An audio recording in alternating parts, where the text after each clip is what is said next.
आज हम एक बार फिर पुनः बात करेंगे Suresh Chandra Shukla senior advocate high court से, और वो बताएंगे हमें जन समस्याओं के बारे में। आप RNT न्यूज़ चैनल पर देख रहे हैं, हमेशा से पाठक आज भी इंतज़ार कर रहे हैं और छुट्टी का दिन है बकरीद का, और सभी मुस्लिम भाइयों को बकरीद दिवस की अवसर पर हम आए हैं। सर, क्या कहना चाहेंगे?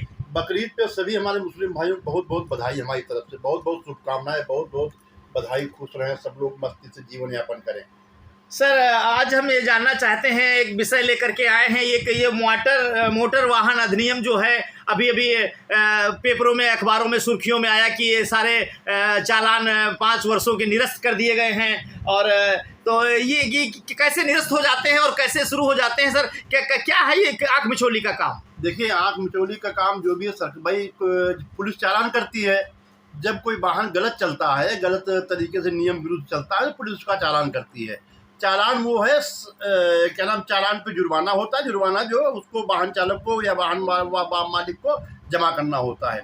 लेकिन यहाँ पे सरकार ने 2017 से लेकर 2021 तक के जो चालान निरस्त किए हैं वो हमारे हिसाब से उचित नहीं है। कारण ये है कि वो समानता के अधिकार को रोकता है।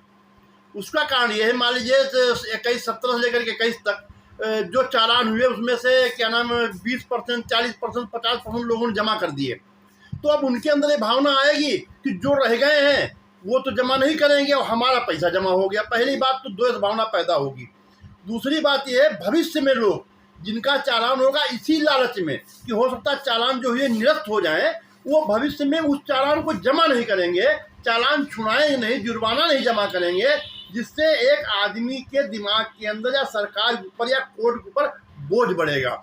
जब वो जुर्माना नहीं जमा करेंगे, चालान छुड़ाएंगे नहीं, तो कोर्ट को वारंट करना पड़ेगा, सम्मन भेजना पड़ेगा, सारी समस्याएं, मतलब कोर्ट के ऊपर वर्क लोड ज़्यादा हो जाएगा। तो इससे 2 नुकसान है। आपको करना, आप करिए मत चालान, लेकिन अगर आपने चालान किया तो उसी समय निरस्त करिए। अब आपने कुछ लोगों ने जमा कर दिया, पता चला 70% लोगों ने जमा कर दिया, 30% आपको लोगों को, जैसे पहले सरकार क्या करती, कर्जा माफ कर देती थी, तो लोगों ने धारणा बना ली कर्जा लो, जमा ही नहीं करो भाई, मतलब जो जमा नहीं कर रहा उसका कर्जा माफ हो जाएगा। और जो सज्जन नागरिक हैं, अच्छे नागरिक हैं, जो सरकार के प्रति समर्पित हैं, वो सरकार कर्जा जमा करते हैं, चालान अदा करते हैं, उनको कोई लाभ नहीं मिलता। लाभ उनको मिलता जो नियत के बेईमान है। इसलिए सरकार की ये पॉलिसी गलत है और सरकार को इस पॉलिसी तुरंत रोक लगानी चाहिए। आज सर, ये बहुत बड़ा बलिदान दिवस कहा जाता है, ये बकरीद जो मुस्लिम भाइयों का बहुत बड़ा त्यौहार माना जाता है। और क्या ये बकरीद, क्या ये बलिदान क्यों किया जाता है? कैसे, क्या इससे कि बलिदान से क्या कोई भगवान या अल्लाह खुश होता है? देखिए, ऐसा है, ये उनकी धार्मिक मान्यता है, उसके बारे में हम कुछ नहीं कहेंगे। लेकिन हम इतना जरूर कहेंगे, अगर आपको कुर्बानी करनी ही है तो अपने लालच की करिए, अपनी घृणा करिए, द्वेष भावना करिए, बेईमानी करिए, नफरत करिए, जो आपके अंदर ग्लानि है उसकी करिए, वासना करिए, जो पड़ोसी के प्रति आपके के लिए द्वेष भावना पैदा है उसके लिए करिए, अच्छी चीज़ें लाइए। इन सब चीज़ों कुर्बानी के लिए, कुर्बानी इसके लिए बनी है। और काहे की कुर्बानी हमें नहीं पता है, अल्लाह खुश होता है, भगवान खुश होता है, वो जाने जो लोग करते हैं। लेकिन हम ये जानते हैं, पारिवारिक गृहस्थ जीवन में इन चीज़ों की कुर्बानी होनी चाहिए, जो वास्तव में असली कुर्बानी है, जिससे आप शुद्ध रहेंगे, आपका पवित्र शुद्ध रहेगा, आपका परिवार शुद्ध रहेगा और आप अच्छे से जीवन यापन कर सकेंगे। आप देख रहे हैं, Suresh Chandra Shukla advocate, senior advocate ने एक बहुत सही बात बताई है। अगर कुर्बानी करनी है तो एक अहंकार की करिए, अपने गलत कार्यों की कुर्बानी करिए, जिसको छोड़िए तो उससे और अच्छा जीवन यापन करिए। देखिए कितनी अच्छी बात आज बताई है सुरेश चंद्र शुक्ला, सीनियर एडवोकेट हैं हाई कोर्ट के। आज हम उनसे बात कर रहे हैं राष्ट्रीय नवल टाइम्स के चैनल पर। सर, एक और सवाल गूंज रहा है, क्योंकि केंद्र सरकार काफ़ी प्रयास कर रही है कि समान नागरिक संहिता लाने के लिए। ये क्या है समान नागरिक संहिता, और इसको क्या कहते हैं, किस तरीके से समान नागरिक माने जाते हैं और किस तरीके से इसको सरकार लागू कर सकती है? कई राज्यों में लागू भी है बताते हैं, अब इसको पूरी तरह से केंद्र में लागू करने की योजना बनाई जा रही है। कि तो अच्छा, ये क्या है समान नागरिक संहिता, इसके बारे में जनता जानना चाहती है। देखिए, ऐसा समान नागरिकता का समान व्यवहार से, समान रहन सहन से, समान बातचीत से ही समाज परिवार चलता है। जहाँ असमानता होगी, मान लीजिए घर में 2 बेटे हैं, एक बेटे को आप 10 रुपये दो, एक बेटे को 5 रुपये दो, क्या घर चल पाएगा? घर में घृणा होगी, घर में लड़ाई होगी, घर में मारपीट होगी। वही बात है, समानता होनी चाहिए। मान लीजिए कोई लड़का आपका विकलांग है या वो बीमार है, तो उसके प्रति आप ज़्यादा पैसा खर्च करके उसको आपने बराबर ला दिया। अब उसको जो अतिरिक्त मदद है देना बंद हो जाए, समानता आ जाए तो दोनों प्रति स्नेह बना रहेगा। तो समानता होनी ही चाहिए हर जगह, समाज में हो चाहे जहाँ भगवान के यहाँ भी हर जगह समानता होनी चाहिए। जहाँ समानता होगी वहीं समाज, वहाँ व्यक्ति सब खुशहाल होंगे। जहाँ तक जैसे बात रहेगी, अब हिंदू मुस्लिम में देखा जाए तो शादी का तलाक का एक नियम होना है, हिंदुओं में है, मुस्लिम को तलाक का नियम ही नहीं है। तो जो मुस्लिम भी हमारी बहन बेटियां माताएं बहनें परेशान रहती हैं, उनको न्याय मिलेगा। उनको क्या नाम, उसके लिए जो अपने अधिकारों को पाने के लिए कानून संरक्षण मिलेगा। वैसे कोई कानूनी संरक्षण नहीं है। जमीन संबंधी, संपत्ति संबंधी बंटवारे का अधिकार वो समान हो जाएगा। मतलब हर तरीके से समानता हो जाएगी, इसमें किसी को नुकसान नहीं है। जो आप अपने मन में सोच रहे हो साहब हमारा नुकसान वो है जो राजनीतिक अपनी रोटी सेकना चाहते हैं, अपने आप को टीवी बुलाना चाहते हैं, वो इस बात कहते हैं नुकसान है। समानता में कहीं किसी को नुकसान है ही नहीं। इसलिए समान कानून आना चाहिए और हर समय समान रहना चाहिए। देखिए पाकिस्तान में समानता नहीं है। वहाँ क्या है, वहाँ एक जो वर्ग है वो हर समय परेशान रहता है। जैसे मतलब हिंदू पक्ष है, अब हिंदू पक्ष हर समय परेशान रहता है वहाँ, क्योंकि वहाँ समानता नहीं है। यहाँ समानता है। हमारे मुस्लिम भाई देखिए कितने खुश हैं, हिंदू उनको कितना सहयोग करते हैं। ईद हिंदू मनाए, बकरीद हिंदू मनाए, सारे त्यौहार हिंदू मनाते हैं उनके साथ में। हिंदू मजार पे जाए, भाई हिंदू का मजार, वहाँ कोई मजार आप देख लो जहाँ हिंदू जाता है वही मजार सक्सेस है, जहाँ हिंदू नहीं जाता वो मजार सक्सेस ही नहीं है। तो जहाँ समानता होगी वही सब कुछ होगा।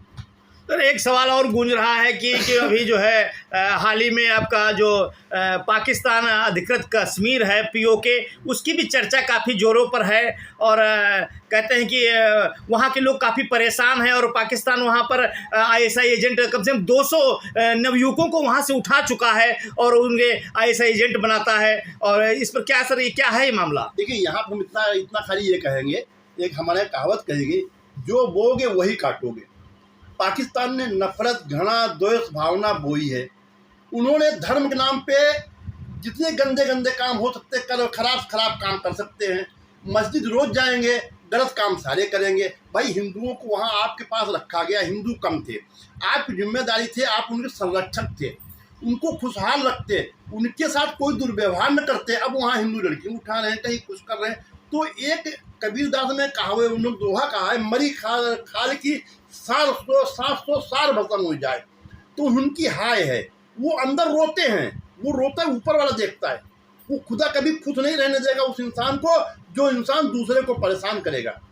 अपने से कमजोर परेशान, अगर ताकत है तो अपने जोरदार परेशान करो, अमेरिका में जाओ बम फोड़ के आओ, नहीं वो हिंदुओं को परेशान करेंगे। उनकी हाय आज जो पीओके में या जहाँ कहीं भी पाकिस्तान में दुख है, उसके जिम्मेदार उनके कर्म हैं।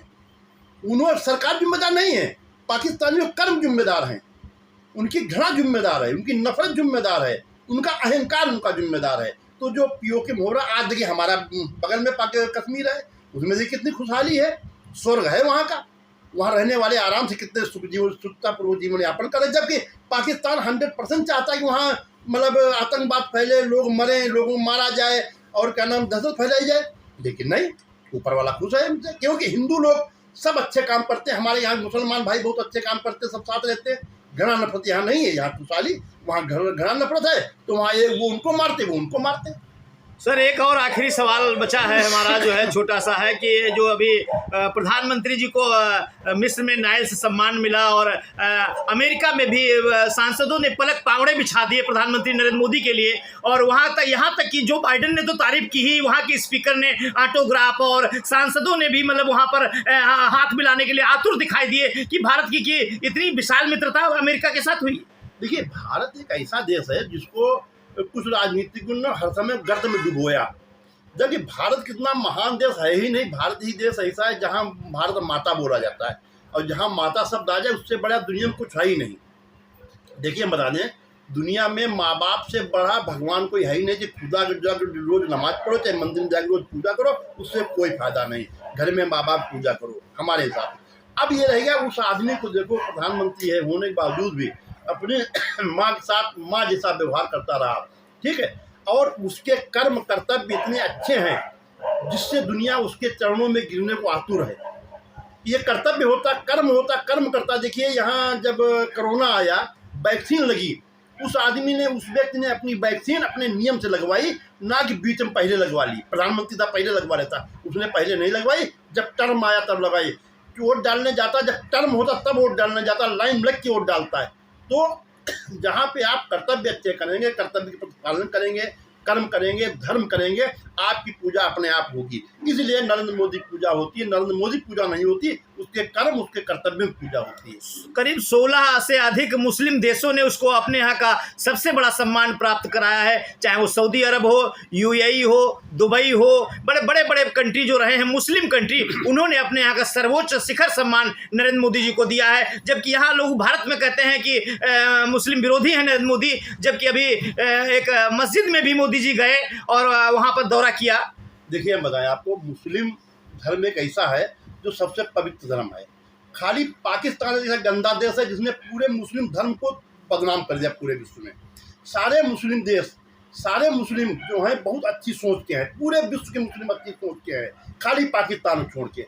इसलिए मोदी की अच्छाई को देखते हुए सभी देशों ने मोदी को सम्मान किया और मोदी सम्मान के लायक है। मोदी के कृत्य जो है वो सम्मान के लायक, उसके ऊपर वो उसकी सोच समांतर सोच है, किसी पर दुर्भावनात्मक सोच नहीं है। इसलिए सारे देश, सारे मुस्लिम देश को प्यार करते हैं, खाली पाकिस्तान छोड़ के। क्यों? पाकिस्तान खुद बर्बाद हो रहा है, घृणा का प्रतीक है पाकिस्तान, बर्बादी का प्रतीक है पाकिस्तान। आप देख रहे हैं सुरेश शुक्ला एडवोकेट बता रहे हैं किस तरीके से मतलब वहाँ पर ये राजनीतिक आजकल गतिविधियाँ चल रही हैं। आप देख सकते हैं RNT न्यूज़ चैनल के माध्यम से। और सर एक और छोटा सा सवाल बचा था कि ये जो बेलारूस वाला और जो प्रकरण चल रहा है यूक्रेन वाला, अभी मतलब रूस को ही घेर लिया उसके याग्नर ने, मतलब जो है कि, तो ये क्या अब समझौता भी हो गया क्या? पुतिन पीछे बैकफुट पर पहुंच गए थे, लेकिन फिर भी उन्होंने गृह युद्ध को शांत करते हुए उसे बेलारूस पहुंचाया है। देखिए यही एक अच्छे शासक की सोच होती है, अच्छे शासक की समझ होती है और अच्छे शासक की चाल होती है कि जब बाहर लड़ाई हो रही हो घर में विद्रोह न पनपने दे। उसी राजनीति के तहत, हालांकि पहले शायद पुतिन ने, बेलारूस के जो राष्ट्रपति उन्होंने बताया था कि पहले पुतिन की इच्छा थी कि हम इसको समाप्त कर दें, लेकिन बेलारूस राष्ट्रपति ने कहा नहीं, हम इसकी बात करके इसको निपटाते हैं, इसको शांत करते हैं। उन्होंने समझाया और अपने पास वापस बुला लिया। पुतिन ने भी उसको माफ़ कर दिया। पुतिन ने कहा भाई ठीक है, अच्छी बात है, चलो तुम हमारे साथ लड़े भी हो, हमारे लिए रहे भी हो और अब थोड़ा नाराज़ हो गए हो तो हम तुमको उसका लिए माफ़ करते हैं। और अब वो जाकर बेलारूस में चला गया। यही एक अच्छे शासक की, अच्छे राजनीतिक की यही एक पहचान है कि हर विवाद को दबाया जाए, बढ़ाया जाए, उसको समाप्त किया जाए। आप देख रहे थे राष्ट्रीय नवल टाइम्स पर श्री सुरेश चंद्र शुक्ला एडवोकेट बता रहे थे किस तरीके से सामंजस्य बैठा करके और दुनिया में जीवन को यापन किया जा सकता है। RNT न्यूज़ चैनल लखनऊ से एक रिपोर्ट।